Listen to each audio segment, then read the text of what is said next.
Hello and welcome. Thank you so much for coming. And I just realized just now that I'm doing this on a Thursday night, and I usually do this on Saturday afternoon. And I forgot to put all of the information that I normally put in the description because that's something I normally do on Saturday mornings, and so I'm all Ah, off. Um, my so bad. Sorry. after the stream is over, I will put some links into where you can reach Jackson Wheat. And Jackson Wheat is my guest for today. Thank you so much for coming, Jackson. Well, thank you for having me. First, let me have you introduce yourself to the audience and tell them a little bit about who you are. Alrighty. So my name is Jackson Wheat. Hello. I run a YouTube channel, which is simply my name. It's Jackson Wheat. I don't have a cool epithet or anything like Godless Granny. I'm just Jackson. I don't have no cool names or anything. No avatar. And so I do zoology and evolutionary biology. I occasionally do debates. While I am myself also a non-religious person, my channel is not about religion or non-religion. I just try to focus on really just the science, because that's, to me, what's most important for people is explaining just the science. So as I was saying, I work at an aquarium. I teach at a college. Working on a second book with R.J. Downard.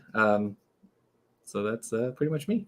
And the first book was called The Rocks Are There, and I have a copy sitting on my desk over there. It's about that thick, and I tried to read it at first, then realized it is not a reading book, it is a reference book. Yes, correct. Yep, and the second volume will be exactly the same. It's not really. There are a few people. I don't know. You may have been on Twitter at the time that there was a character named Take That Darwin. Mm-hmm. Mm-hmm. He read our book. He just read through it, and I was like, "Wow, you just read through that." I miss him. I wish he was on Twitter, but he's much like a lot of other sane people. They've all jumped ship. So, Mm-hmm. Well, let me introduce how this show came to be. And I also have a really good aquarium story for you that kind of ties in with it as well. And first of all, the way this show came to be is I recently did an interview with an apologist who was defending Noah's flood. And we went into a number of different topics, and biology was one that I talked about quite a bit. And one of the questions that I asked him is, how could speciation occur at the rate that it would have to in order for all the animals coming off the ark to get to the number that we have today? And he asked me the question, well, what is a species? And I could not answer that question. He was under the impression that what a species was two animals that are able to mate together.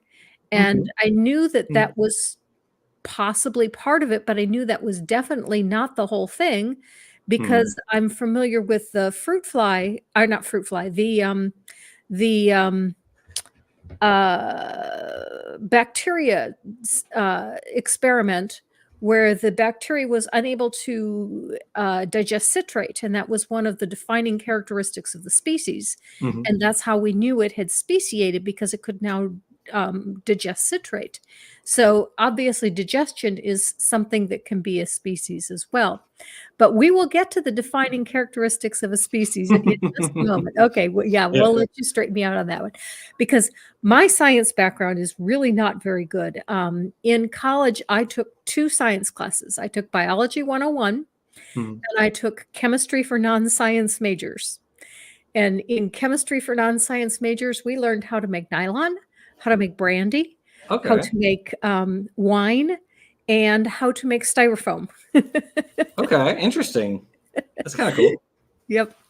So anyway, I do not have a very strong science major or science background. In fact, I was deceived by the chick tracts in high school into believing that evolution was false, that Big Daddy? carbon dating was a hoax. And I was for a while a young Earth creationist, until I went to the Shed Aquarium. And that is because the young Earth creationists made the mistake with me of making a falsifiable claim.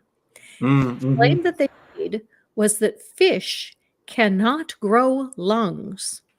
And I went to the aquarium and I saw lungfish. Yeah. And I was flabbergasted. This cannot be. These cannot be fish with lungs because that is not possible. So I read the whole plaque. No, these are fish with lungs. The Yes. creationists were wrong. And that was the Mm-hmm. end of young earth creationism for me. That's so and that was the aquarium story. That was the Uh, aquarium story. okay, Yeah. so the fun thing about lungs is lungs actually predate the swim bladder, Oh, because this really? swim. So Darwin, when he wrote Origin of Species, he took the what was admittedly understandable, took the understandable position that lungs evolved from the swim bladder, because the idea was, well, fish, nest lower on the phylogenetic tree. They have a swim bladder, which is filled with gas. We have lungs, so okay, reasonably, the lungs came from the swim bladder. It turns out actually it's backwards. The swim bladder is a lung.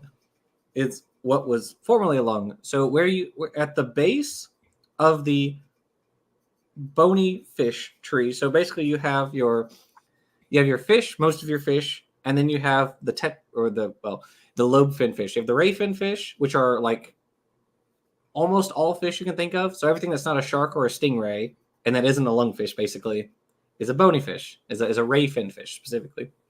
So like carp, tuna,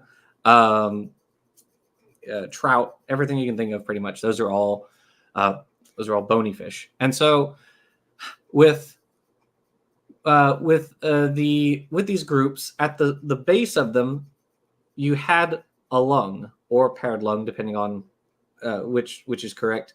So you had a lung first, so they could actually breathe air. So fish would take in oxygenated water through their gills. They process it that way, but also they have the lung to supplement their oxygen intake. So they go up to the surface, they go, they take a breath, and that supplements their oxygen.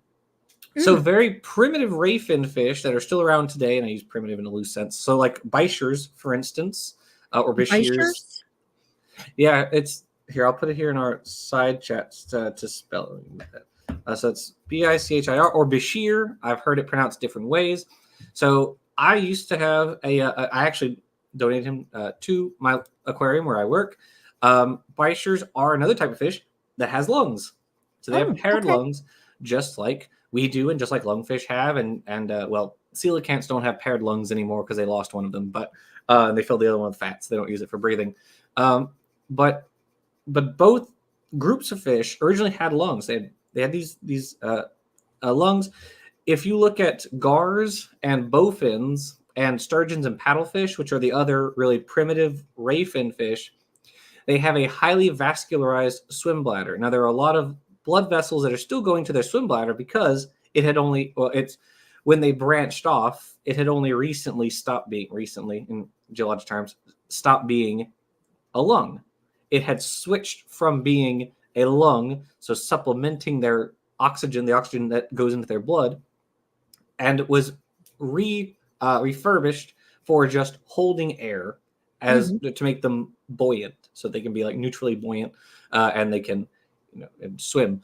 So gars, bowfins, sturgeons, paddlefish, they still have that highly vascularized swim bladder. Then all the more advanced ray fin fish have a swim bladder that is less vascularized. That's when it gets into, and I did a whole video on this. It's called the pike's tail. So if you want to know all the ins and outs of it, you can look at the evolution of this feature. But that's when it becomes really like the swim bladder proper as we know it is in these more advanced fish. But yeah, fish had lungs. All bony fish had lungs originally. So yeah, bichires, coelacanths, lungfish, and then of course the tetrapods. We all have lungs. Some fish, like the gourami and the beta group, which are called the anabantiforms, independently invented the ability to breathe air, but they do it differently. So they have one of the bones in their throat, which is called the epibranchial. Well, there's several epibranchials. They use the first one they basically have little like struts that come off of it, and there's tissue between there, and so it's highly vascular. And so it's again highly vascularized, and there's that very close interface between the blood vessels and the surrounding air, so they can just go up to the top and go and take the oxygen directly into their bloodstream. So yeah, so air breathing is super important. There's also mud skippers who spend Yes. most of their time out of water. They actually spend more time out of water than they do underwater. So yeah. And they do something different again, so it's a different thing. Yeah. Yeah, evolution is really very fascinating. Hmm. Absolutely. Yeah. So, what is a species? Well, pulls down whiteboard. Uh, um, well, there are, so it's really a philosophical question, Oh, as okay. much as it is a biological question. There are, in the same way that you can ask somebody like, is a chair a real thing, or is a chair just a construct? So that's like, is there a chair that exists in like a metaphysical space, right? That'd be Mhm. like chair realism, versus, or like Platonic realism, that sort of thing, versus people who would say like, no, a chair is just a construct. It's a thing that we've come up with. That'd be like chair nominalism. So species in a sense, it's kind of the same way. So there have been huge debates in biology over whether, are species real. Is there a yes, that's the species nominalist way of looking at it. Species is a box so we can label things. Yes, so that's the nominalist way of looking at it. Some biologists would disagree. Some biologists would say species are a real thing, like Jerry Coyne, for instance, would say it would fall hard on the species realist side. I don't have his book over. Yeah, I do. Hold on. Yeah. There you go. So if you've read Speciation by Jerry Coyne, in the first chapter, he defends species realism. I will be honest with you, I don't find his arguments very convincing. But he's a famous biologist. I'm not, so what do I know?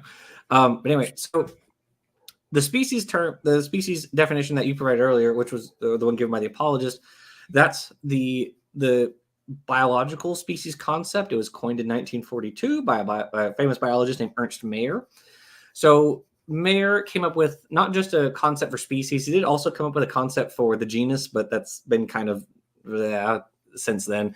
Most people don't really take that idea as seriously.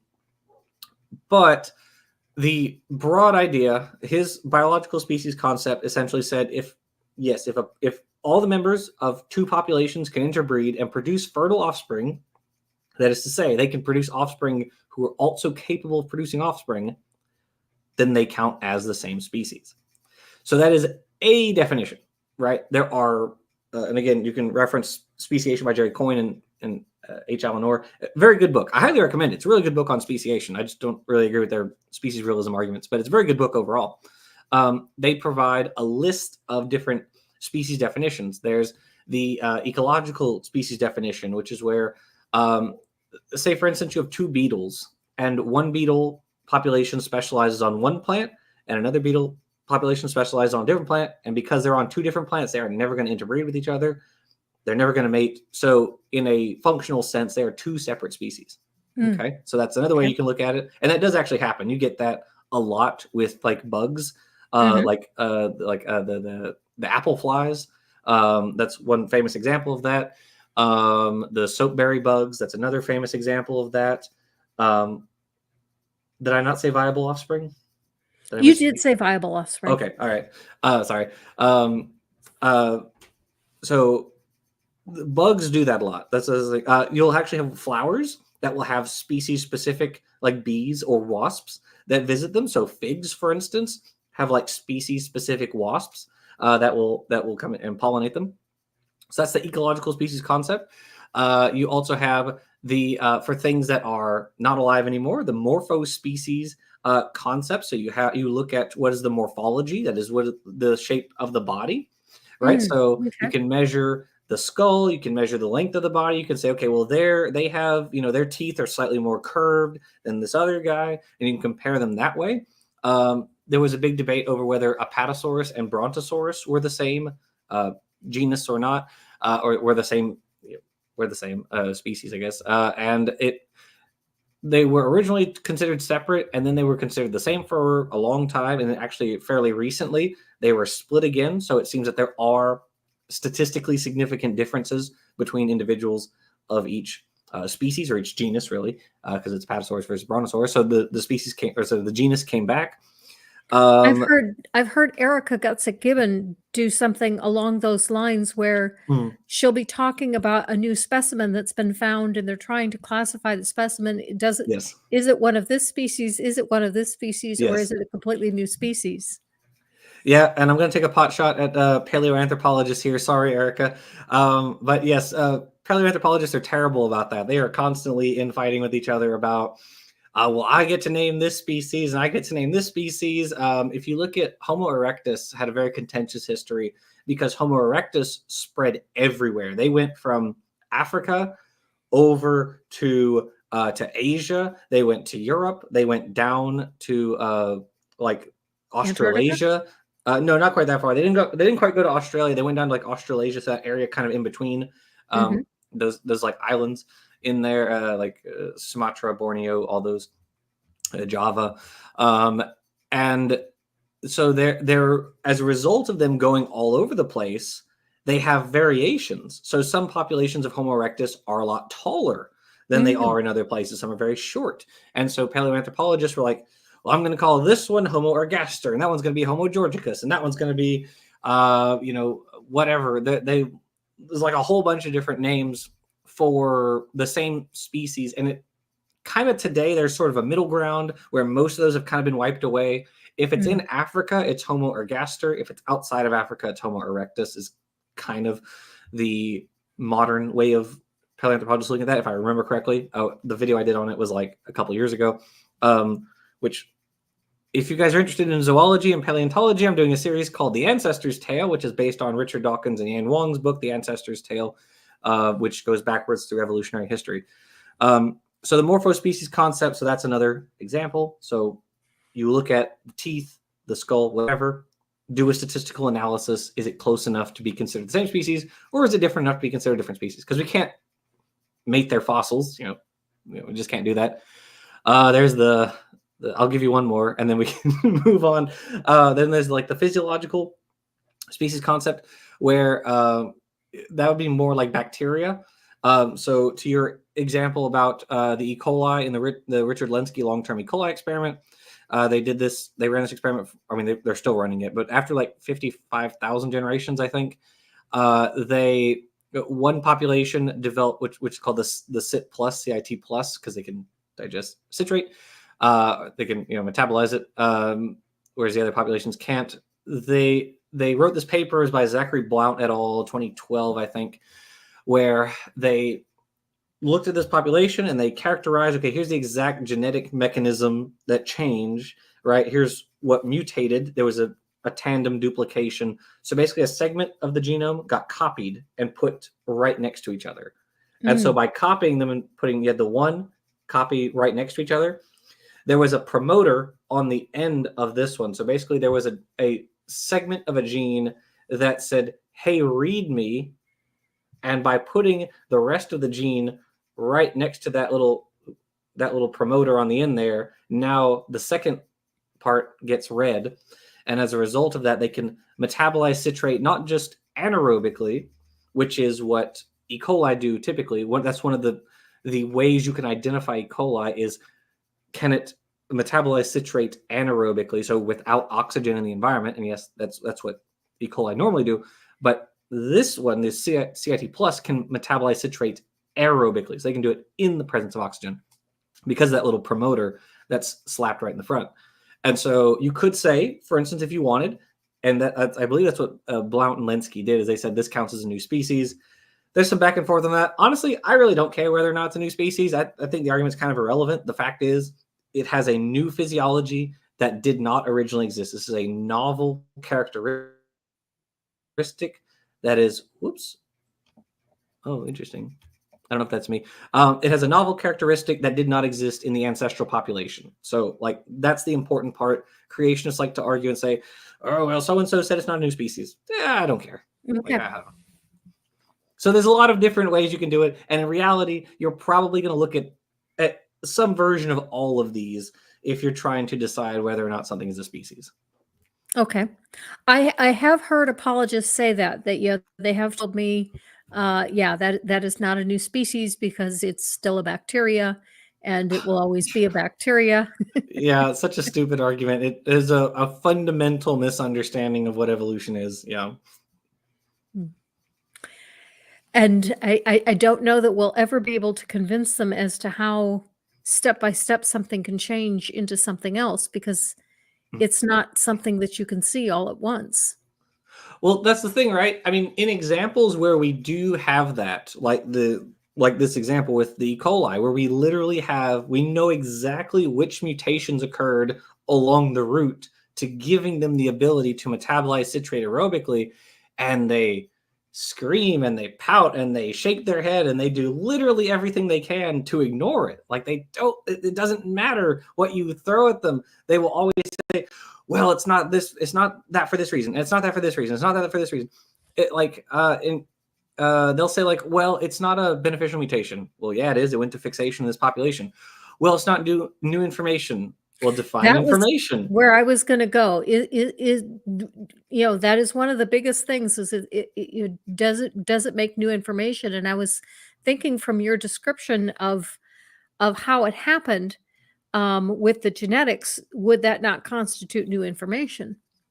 I don't know, actually. And so Okay. here's my reason for that. The reason I would say I don't know is I don't think that term has any meaning or value. It's Oh, the okay. same way. It's what you mentioned earlier. It's the same Mhm. exact thing you mentioned earlier. It's creationists don't want you to be able to make testable predictions. If you can make a testable prediction, you can potentially falsify what Mhm. they're saying.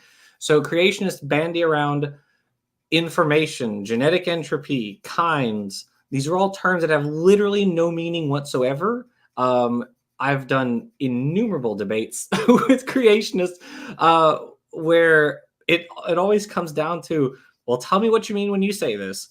And then it becomes 2 hours of them skirting the definition. They'll say, well, I think a dog and a cat are different kinds. Well, okay, those are examples. What specifically about those? Is it like the amount of genetic differences between them? Is the amount of morphological, differences between them? Is it the development? What specifically? You'll never get an answer on this. RJ and I literally wrote a chapter in the Roxbury Volume 1 that's like 70 pages on what is a kind. And we go Mhm. through dozens and dozens and dozens of papers by creationists and books also and videos where they never explain what it is. They will never tell you what this means. Information's the same way. They'll never give you a coherent definition of information because if they do, then you can say, oh, okay, all right, fine. For the sake of argument, let's say that's information. So this meets that definition. Then they go, no, no, no, no, no, no, it doesn't. We did that with a guy, Dapper and I did that with a guy, I think named Terry. I think Terry was his name. We had him on, I guess it's been a couple months now. But we had him on, I think we are talking with Fazal Rana about information in like a month or so. We had him on and we were like, okay, just give us, what do you think information is? And he gave us a definition. So he said, okay, so this. And then he was like, well, no, okay, not that. I mean, this other thing. Okay, fine. Okay, so what about this? No, no, no. Information's not. It's like you're never gonna win. You can't win. You can never pin them down. It's like nailing Jello to a tree. Okay, I have a question here from from the chat, and I've been holding this for quite some time, which is why Okay. it doesn't apply to what we're talking about now. Um, but it says, "Hi, thanks for the video. What about fungi? Are the first land eukaryote?" I mean, they probably were. That's probably true. Fungi are pretty ancient as a group. I think our common ancestor with them was like over 1 billion years ago. I'm not sure of any terrestrial fossils of them, but I'm willing to bet that they were probably the first land eukaryotes. I'd probably agree with that. And I don't know, responds with, "I just love the weird kingdom that are the fungus among us. Ever since I found a beautiful orange fungi in my backyard, mitochondria are a neat evolutionary things too." True. I love fungi. I actually, there's a really good book. Hold on, I'm leaning off my to get another book. There's a really good book by Merlin Sheldrake. It's titled Entangled Life. It's all about fungi. Highly recommend this read. In the first chapter, they take shrooms for science. That's fun. Oh, no, I can't get it. Oh, sorry. Okay, there we go. Yeah, it's a really good book. There you go. But yeah, it talks about like hyphae and the how fungi decompose things and whatnot. Fungi are neat. They are very cool. I TA'd the botany lab for 3 years, and fungi were one of the things that we discuss because they fall under botany because we don't have a mycology specific class, so they fall under that. Mitochondria are also very neat. I agree with you. Mitochondria are the bacteria that keep us alive, right? The mitochondria are bacteria. And we know this for a few really good reasons. There's this lady named Lynn Margulis, who was married to Carl Sagan when she wrote her first paper or published her first paper on the topic. She basically outlined several lines of argumentation for how we can know that mitochondria are or what were once free living organisms. They have their own genome. They have their own ribosomes. They have bacteria, or they have prokaryote-like methionine, which is so when your genes are being transcribed and the RNA polymerase comes over and transcribes a length of your DNA into RNA. So turns that DNA into mRNA, which is evil now or something because conservatives. So then the mRNA leaves your cell nucleus and it gets attached to a ribosome, and that ribosome translates that mRNA sequence into an amino acid sequence. And the first amino acid that's on there, it's called a start amino acid because that's where it starts. It's called methionine. That's for us. So eukaryotes have methionine, and archaeans do too, which are the group of prokaryotes that we come from. So our ancestral prokaryotes is the archaeans. So we share with them methionine, but bacteria have a different type of methionine. It's called N-formyl methionine. And so it's the letter N-formyl, N-formyl methionine. Well, so do mitochondria. They also use N-formyl methionine, which would be super odd if they were a eukaryote invention, which they aren't, which led to the endosymbiotic hypothesis of an archaean taking in a mitochondria, which then gave rise to eukaryotes, and then here we are now. But yeah, so another question that came up with the apologist. One of the arguments that I tend to make with young Earth creationists is about the koala bears. And the reason I pick koalas is because they are the only member of their family. And so when they say that kind generally means family, then you have to take a koala because they're the only member of their family. And koalas sleep 18 to 22 hours a day, and they only eat eucalyptus leaves. And they will only eat eucalyptus leaves that are still growing on trees. You can't pick them and store them for them. And so one of the questions that I always ask people who believe in Noah's flood is, how did the koalas get to the ark? And the apologist suggested that possibly the digestive system of the koala bear was different back then. And that maybe they could digest more than just live eucalyptus leaves at that time. And so I'm wondering, from a biologist's perspective, what would it take to redo the digestive system of an animal like that? Well, for them, so koalas are very specific with their food choice because they are adapted basically to just eating eucalyptus, because eucalyptus is toxic. And so they have a very, very slow metabolism, and their enzymes are evolved in their gut for processing eucalyptus specifically. And so What it would take? Oh, well, in part, their metabolism is super slow. That's why they sleep for so long. They're also their particular digestive enzymes. So you would have mutations in those digestive enzymes that would allow them to focus on that specifically. But yeah, I think that's a good point. You could raise a lot of organisms like that as issues for the flood. I mean, there are like particular species of moths that only, feed on the like defecation of like specific species of tortoises. There's all sorts of different little niche things like that. That like if you got rid of Mm. the one part of this symbiotic relationship, you necessarily get rid of the other. They're just too tied to each other. And so yeah, there's a lot of stuff like that. Lots of flowers I are like hadn't that. thought about symbiotic relationships. Mhm. Yeah, or even just like commensal relationships where one organism is like totally dependent on the other, but the other organism really doesn't care about them. So like, who was carrying all the tapeworms? Who was carrying all of the ticks, the viruses? Who had that sucky job on Noah's Ark, right? Someone had to. We have That's the problem with parasites, right? Parasites tend to be species specific. Mm. So somebody is having to carry lots and lots and lots of parasites. Someone's having to carry like toxoplasma or malaria, stuff like that. So who's doing that job? You know? Ronald Ford suggested that maybe koalas used to have wings, or maybe they used to be aquatic. I suppose that's possible.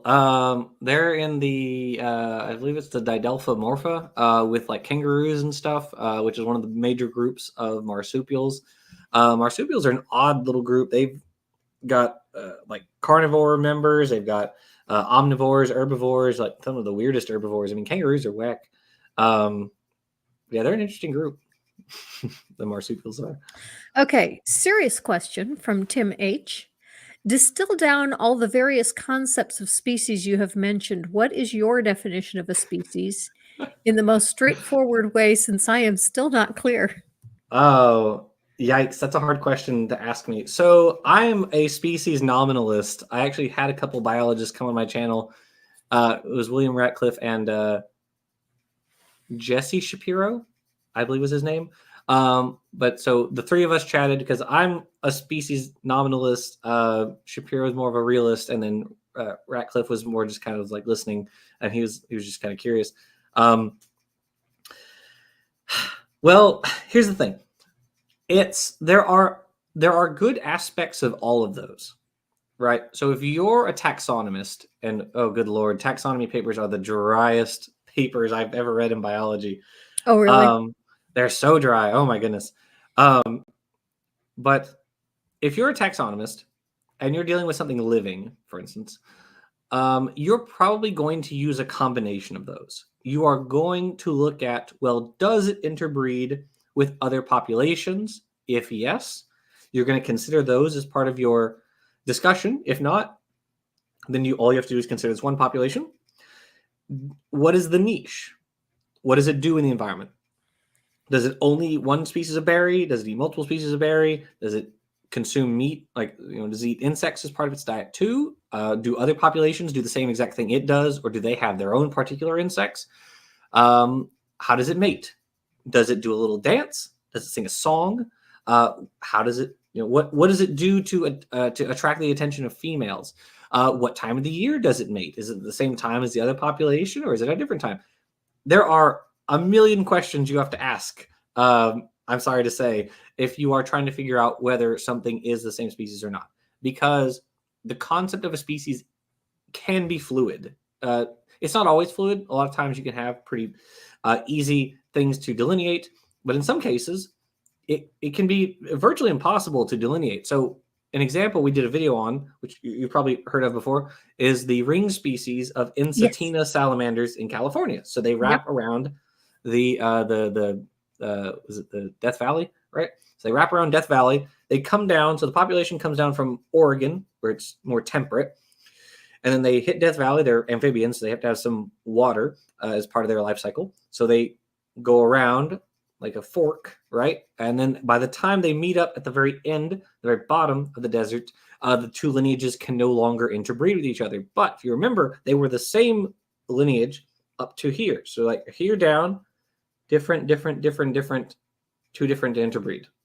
So it's like, where the heck do you draw the line with that, right?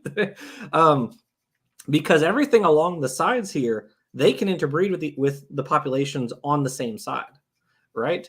They can't interbreed across, but they can. Well, I mean, there's limited interbreeding across, but for the most part, you get just the sides interbreeding, and then the population on top can interbreed. But these two down here at the bottom, they cannot interbreed, even though they live near each other, because they're too different now. Too many mutations have accumulated. There's difference in coloration. You have one side that's like kind of blotchy, whereas the other side is just kind of a straight color. You have all these differences. They probably don't recognize each other as like being interfertile, so you don't get that. How much time are we talking about that it takes for that ring to complete like that? In their case, I believe it was like 5 million years or so, something like that. Okay. So that's in that case. Speciation can take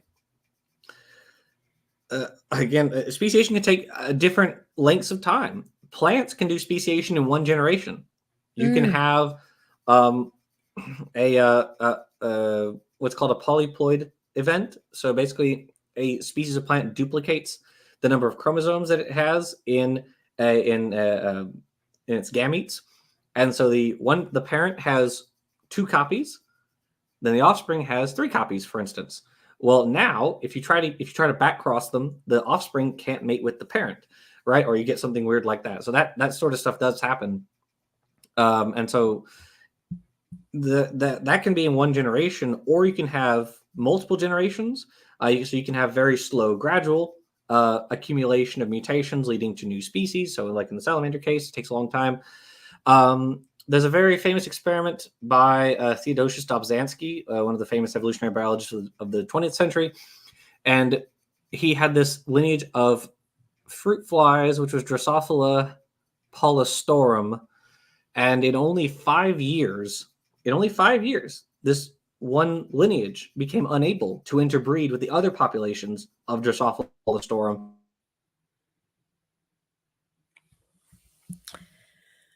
Okay, Jackson's video feed has frozen. Oh, there we go. We got you back again. You were frozen for a minute there. The last thing we heard was that after 5 generations, they could no longer interbreed. 5 years. After 5 years, I'm sorry. Yeah, they could no longer interbreed. So sometimes it's really short. It's 1 generation. Sometimes it's a few years. Sometimes it's many years. Like it can take, I think our species has been around for like 300,000 years. So, it just depends. It depends on the organism. Okay. Organisms are complicated. What can we say? Yeah. One argument I have heard, and it's got a little bit of merit to it, is, if evolution was true, how could we have the genetic diversity that we have unless there was, obviously, we life has been around for millions of years, but has not been around for billions of years, or has it? Oh, it has. Life has been around for about 4 billion years, upwards of. So there's been life basically since the beginning of the Earth? Yeah, so Earth formed around 4.54 billion years ago. And then after about 500 million years is when we had this period called the late heavy bombardment, which is basically when a bunch of meteorites slammed into the Earth kind of all at once. And then you have like your first evidence of life like right after that. So it's entirely possible that some of those meteorites may have had like, amino acids and nucleotides, things like that, hit Earth and like, oh, look, and then cause life shortly thereafter. So yeah, life's been around for about 4 billion years. Okay. At least on this planet. What do you think is the most important thing for people to know about biology? Oof. Well, the most important. Well, I mean, I guess it kind of depends. Do you mean like in just like a day-to-day, or like if like how do you mean? More of a, gee, I wish people knew this. I mean, I think it would be important. I'm going to say this in the biased zoology guy that I am. I would say it's important that everyone knows that evolution is the underpinning of biology. I mean, Theodosius Dobzhansky got it right when he said that nothing in biology makes sense except in the light of evolution. That's absolutely 100% true. I've had so many conversations with creationists where they say, "Oh, well, how do you explain this?" It's like, "Well, aren't you familiar with all these other species that have like variations on that?" "Oh, no." "Are you familiar with all the fossils that lead up to this?" "No."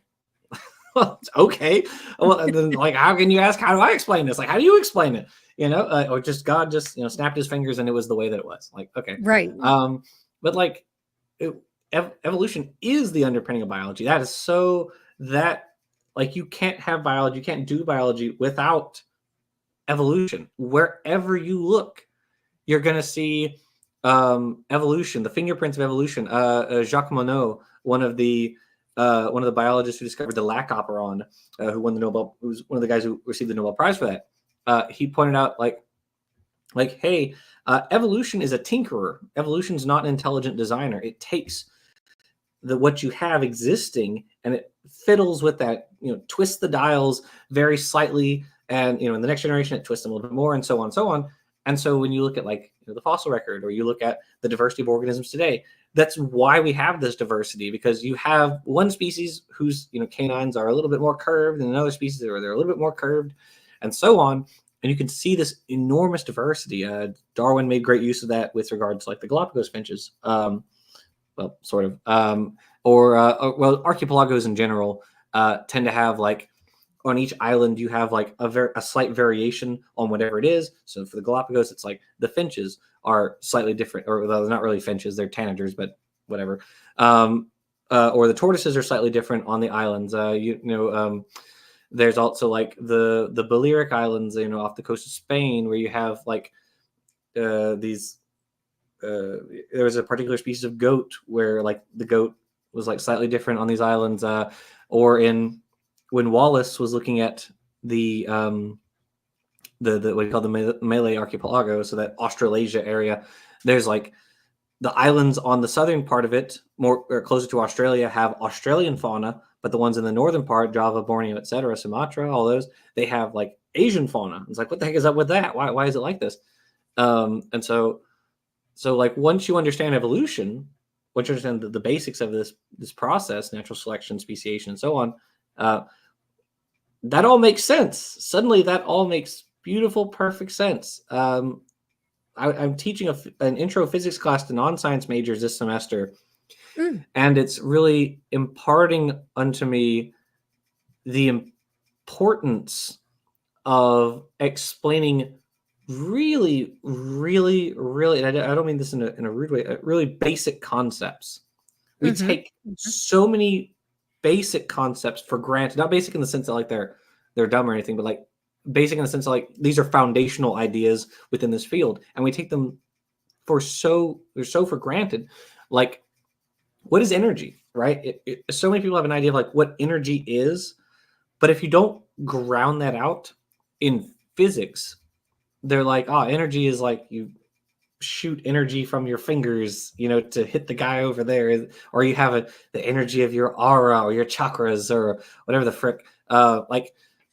They have this idea of energy, and then you as the professor get to come in there and say, okay, so energy is the ability to do work. What the heck is work? Work is a force times a distance. We talked about forces in the chapter before this, so they all know what a force is now. We all know what distance is. So energy is our ability, to do work. It's our ability to take a force over a distance or multiply by a distance. And so then you can use that to explain power and electricity and all this other stuff. And so, but once you have that foundational concept, everything else makes sense. The problem is, so many people, literally every apologist I've ever met, they lack the foundation. They literally don't have the foundation in the field to understand why what they're saying is wrong. They don't know anything about how mutations actually work. If you, Dan Stern Cardinal, Creation Myths, if you haven't had him on your channel, you definitely should. He's a really cool guy. He was on talking with Kent Hovind the other day about if pointing out that like if you just ask Kent Hovind questions that you would have been asked in your biology 101 class, he would fail. He would fail that class. He doesn't know anything about biology. He knows literally nothing. If you ask him, tell me what transcription or translation is, he doesn't know what that means. He doesn't know what like I used to. I don't remember. Well, right. I mean, you have to know that for that class, but this is a guy who calls himself Dr. Dino. He doesn't have a doctorate in Right. anything. This is a guy Right. who says, I taught high school science for 15 years, doesn't know anything about high school science. He doesn't know anything about college science. He doesn't know anything about anything. But that's an example, right?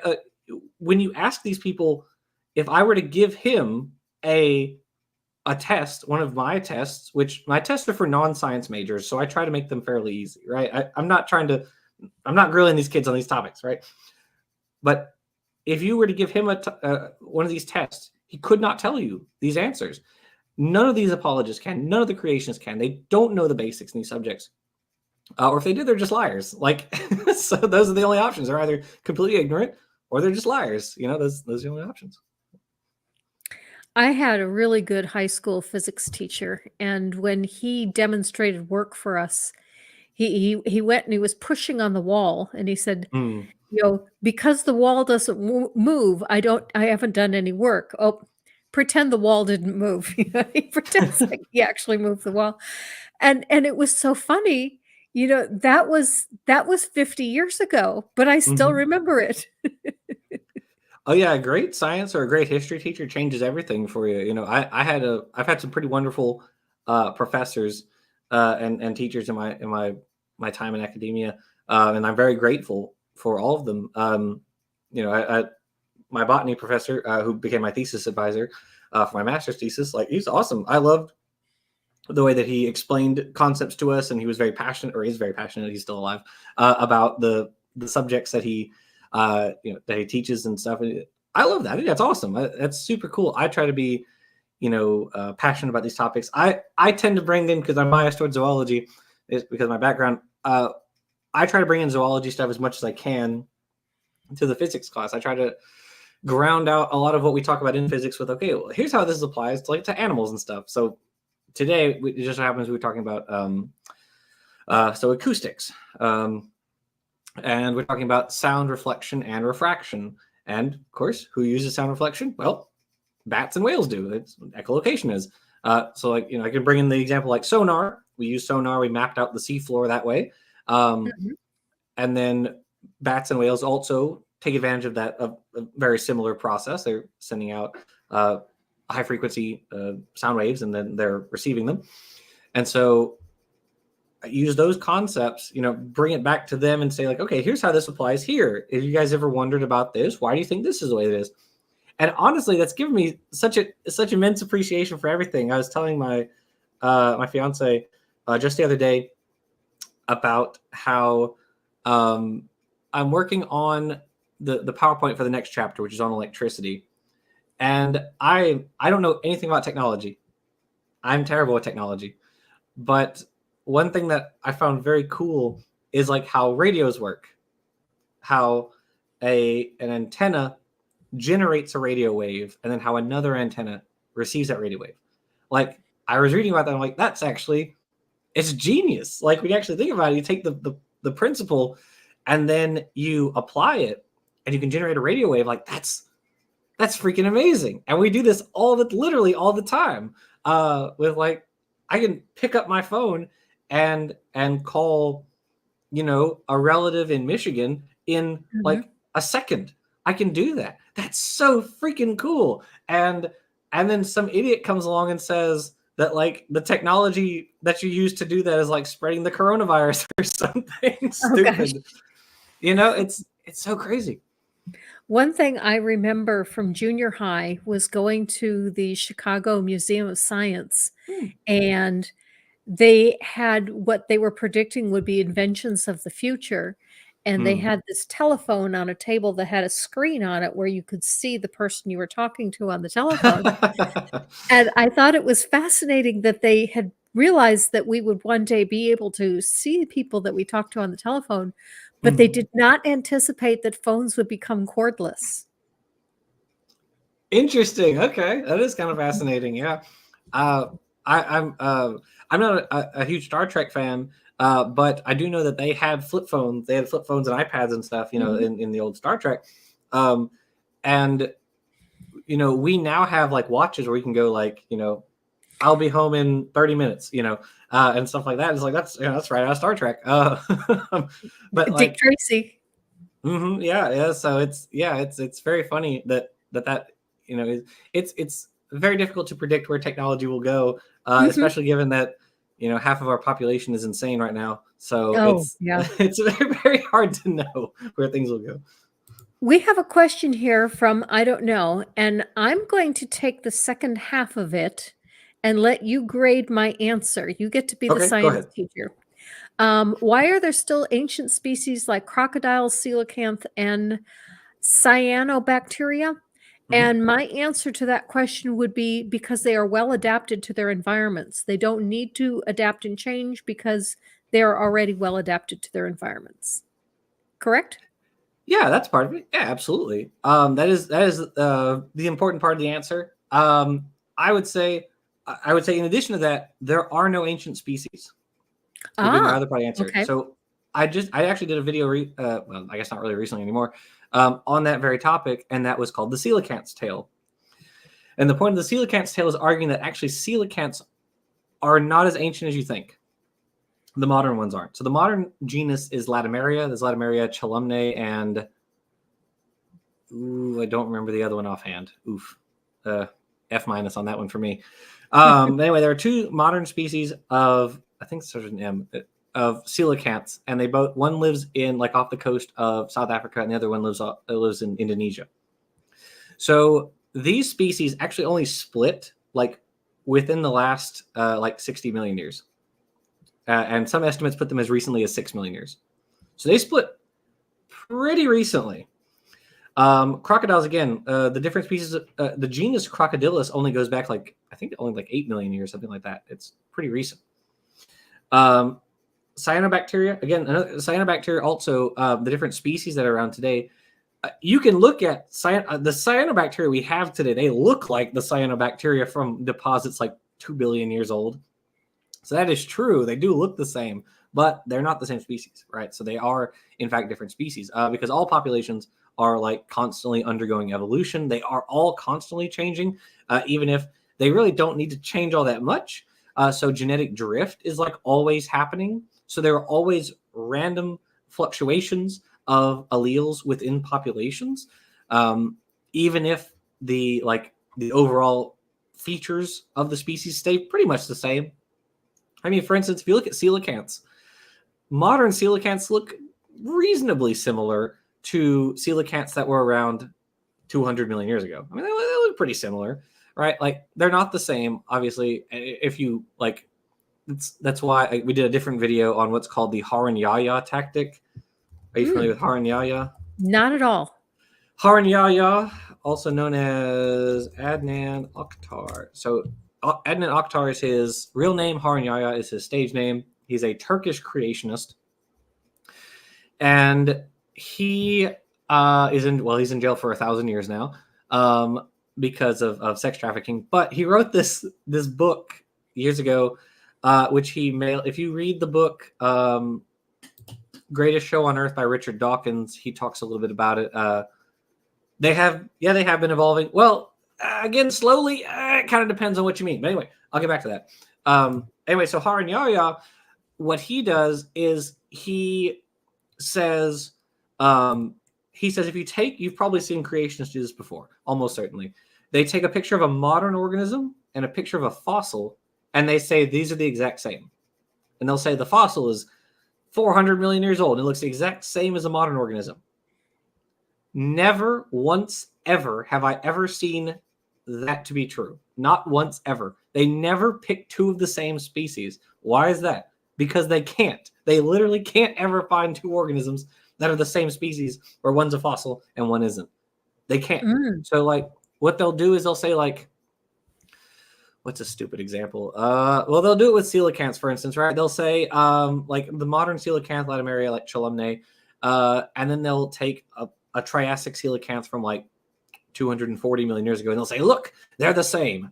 They're not. They're not the same. They're not only different species, they're different genera and probably different families. Wow. Yeah, so they Wow. are different. So like it's terrible. They never do. The way you can always call them on it is you can say, hey, why don't you do a morphological analysis of those? They won't, because if they did, they would go, oh, hey, it turns out these are completely different in a lot of different ways. But if you kind of eyeball it, I mean, they look sort of similar. So if you kind of eyeball it, it's basically the same, right? That's all that matters in science, just kind of eyeballing it anyways, right? So, yeah, they do that a lot. So that's what I call the Har and Yaya tactic. We did a video on that. And so ultimately, to answer the question, yes, it does come down to genetics. Genetics are, what all of our features come from. So you have your genes, and then those genes are transcribed to make proteins, which do a variety of different jobs, results in us. Technically, they're not always slowly evolving. If I remember correctly, when we did the coelacanth's tail, coelacanths actually have a fairly normal rate of evolution. Again, it's what you said. They're well adapted for their niche, so they're not going to undergo like large phenotypic changes. The genetic changes are going to result in small differences over time. But yeah, there's kind of a collection of answers. Like, they can slowly evolve. Some populations do that, but also they are well adapted to their niche. And also, enough evolution has occurred. Horseshoe crabs are another example. That was another argument I had with that guy, Terry.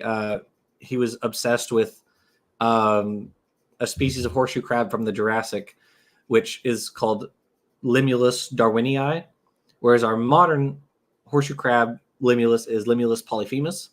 And there are small, but there are differences, noticeable, statistically significant differences between these species. And if you actually look at them and you do an analysis, which is what the paper did that he sent me, I was like, did you read this paper? It says they did an analysis. But anyway, so yeah. Yeah, that happens a lot. Although I will confess, and I'm very fortunate to have people that will help me with things like this. Is occasionally a creationist will refer me to a paper, and I look at the paper and it's too technical. I can't understand it. But there are enough people like you and like Erica and like Dan and like Dapper Dino that will read the paper and digest it for me. Yeah, I in my very first lecture in my class, I talk about jargon and terminology, and there's a really good paper that's become a meme. It's actually quite a good paper. It's titled "The Growing Inaccessibility of Science." People tend to post that, and it's behind a paywall on Nature, so it says "The Growing Inaccessibility of Science," and then you have to pay $19.99 for it. So like, but if you go to a website that doesn't exist, like if it's called Sci-Hub or something, which doesn't exist, definitely not, you can see that paper in its entirety, and it's a very good paper. The author is complaining, justifiably, that science is becoming more and more technical over time. So if you compare Nature or PNAS or Science, the like top 3 science journals in the world, if you compare them today versus like in the 40s, for instance, say, the technical jargon of your average paper is way, way higher today than it was back then. Now, that's not anybody's fault. I'm not blaming anybody for that. But the reason that we have that is things are more complicated nowadays than they used to be. That's just a fact. Things get more complicated the more we learn about them. And so scientists... And we specialize more. 100%, exactly right. So you would have somebody like, to harken back to what I said earlier, like a botanist. If you had like a botanist, they're like, oh yeah, I study plants and fungi and bacteria. Like I study all these things. It's like we have fields within fields within fields for those things now. You're not just a like a botanist is not just plants now. You specialize in like, oh, I'm a fern systematics expert. Oh, or I'm a flower physiology expert. Like these little teeny tiny niches that scientists carve out, because crap is complicated. It takes a lot of people to understand it. And so, yeah, to your point, yeah, everybody's got like sub disciplines within sub disciplines nowadays. And that can, and we have to have science communicators. We have to have science communicators to like Erica and like Dapper Dino and like RJ and Dan Stern Cardinal and Zach Hancock and Joel Duff and all these other people to break down that technical jargon. I think in general, that's just what the job of a science professor is, right? The job of any science professor is to take what is complicated and make it digestible, not easy per se, but digestible for your audience, or the students or whomever. Dave Farina, that's another one. I've worked with him on a couple of scripts. So like R and Raw, but it's complicated, right? It's hard. It can be hard to learn terminology. If you're looking at like someone says, like frick, I don't know. Well, I guess to harken back to that example, if he sends me a paper and he says like, okay, this is Terry sends me the paper and he's like, okay, well they're talking about this horseshoe crab from the Jurassic, and he claims that this paper says that the Limulus darwinii is the same species, is like exactly the same as Limulus polyphemus. I'm like, okay, well, let me go look. Let me take a look at this. And it's talking about like the telson and the carapace, and it's telling me about their chelicerae and all this sort of stuff. And I'm like, if I don't know what those terms are, I'm going to be, up a creek, right? So yeah, you have to know all these terms, and biology is just all terms. It's all vocabulary. That's all biology is. Mm-hmm. One last question, which I think will be fairly quick. Tim H says, so all species are under pressure to evolve then? Well, all species are evolving. They're under a variety of pressures, I would say. There's this idea that's is typically taught in high school. And then if you take like a Bio 101 class, you're probably introduced to it again. It's called Hardy-Weinberg equilibrium. So basically, all species are in disequilibrium. There are a variety of factors that are causing them to evolve, right? So for instance, natural selection is occurring because, whatever reason, they're in competition either with each other or with other things in the environment. They have mutations in their population. Their population is not infinitely large. There's selective mating. So males are going to mate with particular females. They're not just going to mate indiscriminately. You have these features that kind of all occur in tandem. And as a result of that, populations are going to evolve constantly. Like you're basically never going to have a population that's like infinitely large, never has mutations, is not under natural selection. Like it's just not going to happen. So as a result of that, you have these factors that do cause evolution. So yes, so all populations are evolving. So that's why I like to say, when asked for a transitional species, every species is transitional. Every species is, if it lives long enough, going to give rise to a new species. That's just how evolution works. Evolution is endlessly fluid. So okay, can't step in the same stream twice. Okay. Thank you very much, Jackson, for coming and giving us a little bit of education here. Well, thank you for having me. Okay, what I have coming up in the future. Normally my show is on 3:30 on Saturdays, but that was not a convenient time for Jackson. So this is Saturday's show. There will be no show on Saturday. A week from Saturday, Repent and Believe is going to be my guest, and we are going to talk about the physics of the ascension. And this is a topic that I have been trying to get an apologist on for some time. And I finally got someone that is going to explain whether it's physical, whether it's spiritual, and just exactly how did the ascension work. And I think that's going to be fascinating.